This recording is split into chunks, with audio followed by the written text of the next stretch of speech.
Nested ဆိုတာကတော့ဒီ crypto သမားတွေအနေနဲ့မဖြစ်မနေသိထားရမယ်အခြေခံတစ်ခုပဲပေါ့နော်အဲ့တော့စလိုက်အောင် Nested ဆိုတာကတော့ financial market အားလုံးရဲ့ universal language ဖြစ်တယ် universal language ဆိုတာကတော့ကျွန်တော်တို့ဒီ Nested ကိုကြည့်တဲ့ရုံနဲ့ forex crypto stock စတဲ့ financial market အားလုံးက chat တွေကိုသွားပြီးတော့ကြည့်လို့ရတယ် Nested တစ်ချောင်းမှာဒီတစ်ချောင်းက information လေးခုကိုပေါ်ပြနိုင်တယ်အဲ့တော့ပထမဆုံးအနေနဲ့ chemistry တစ်ခုမှာရှိရဲ့အခေါ်အဝေါ်လေးတွေကိုကျွန်တော်တို့တွားကြည့်လိုက်အောင်ပထမဆုံးအနေနဲ့ကျွန်တော်တို့အခေါ်အဝေါ်ကိုပြောမှဖြစ်တဲ့အတွက်လက်ရှိမှာ chemistry ရဲ့အယောင်တွေအကြောင်းခဏမေ့ထားလိုက်ရအောင်ပေါ့နော်အဲ့တော့ chemistry မှာကျွန်တော်တို့က wick နဲ့ body ဆိုပြီးတော့အခေါ်အဝေါ်နှစ်မျိုးရှိပါတယ်အဲ့တော့ wick body ပေါ့နော် body ဆိုပြီးတော့အခေါ်အဝေါ်နှစ်မျိုးရှိတယ်body ဆိုတာကတော့ကျွန်တော်တို့ကဒီဟာကြီးကိုဆိုလို့ရင်ဖြစ်ပါတယ်ဒါကိုကျွန်တော်တို့က body လို့ခေါ်ပြီးတော့ဒီအပေါ်ကအချောင်းဒီအောက်ကအချောင်းတွေကိုကျွန်တော်တို့ကဘာလို့ခေါ်လဲဆိုလို့ရှိရင် width လို့ခေါ်ပါတယ်အဲ့တော့ကျွန်တော်တို့က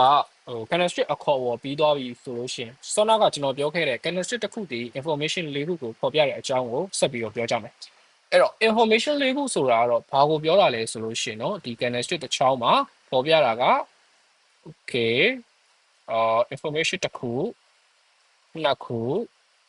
သုံးခုလေးခုဖြစ်ပါတယ်အစင်းရောအနေရောမှာတူတူပဲဖြစ်ပါတယ် okay ဒါတွေကဘာတွေလဲပေါ့နော် height ဆိုတာကတော့ဒီ spike လေးရဲ့ height ဆိုတာကတော့ဒီ width ရဲ့ height ဆိုတာကတော့ကျွန်တော်တို့ကဒီနေ့မှာရောက်ခဲ့အမြင့်ဆုံးဈေးကိုပြောတာဖြစ်ပြီးတော့ဒီ glow ဆိုတဲ့ဟာကတော့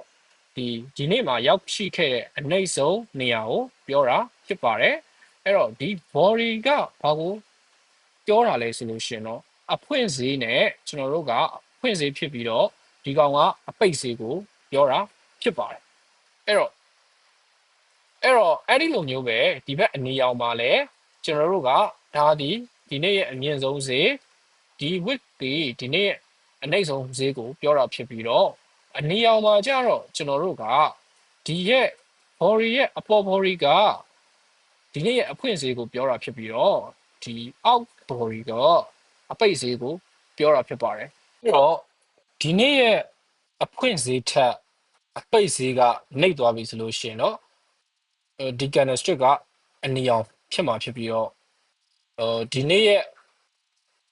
အဖွင့်ဈေးကအဖွင့်ဈေးထက်အပိတ်ဈေးကမြင့်သွားတယ်ဆိုလို့ရှိရင်တော့ဒီ candle ကအစိမ်းအောင်ဖြစ်ပါတယ်အဲ့တော့ candle အစိမ်းနဲ့အနီကဒါကိုဆိုလိုခြင်းဖြစ်ပါတယ်အဲ့တော့ဒီနေ့မှာဖွင့်ပြီးတော့ညနေမှာပိတ်သွားတယ်ဆိုလို့ရှိရင်တော့ဈေးတက်သွားတယ်ဗောနော်ဒီနေ့မှာ price တစ်ခုနဲ့ဖွင့်တယ်ဒါပေမဲ့လက်ရှိ price တက်ဈေးတက်သွားတယ်ဆိုလို့ရှိရင်ဒီ candle ကဈေးတက်တဲ့ price အစိမ်းအောင်ဖြစ်ပြီးတော့